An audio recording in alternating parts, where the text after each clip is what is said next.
រឿងវ័យត្រូវបញ្ចាំកណ្ដាលផ្លូវសូមបងតែក្នុងទៅអាចបងថ្មីចុះព្រោះគេក្មេងហើយស្រងសាប្រំប្រៃត្រូវចិនថ្លៃដែលជាប្រព្រានចិនសាវា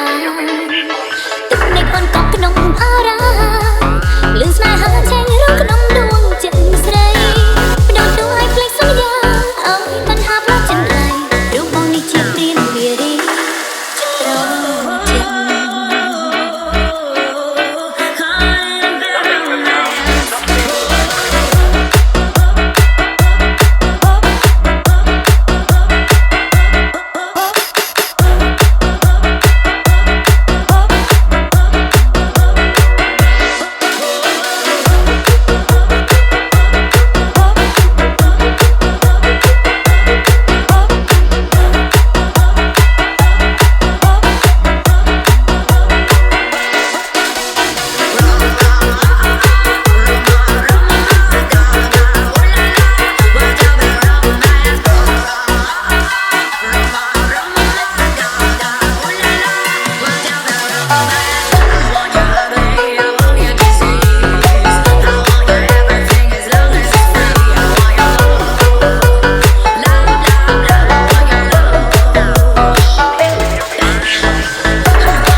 ពីថាភ្លេងពីក្តៅ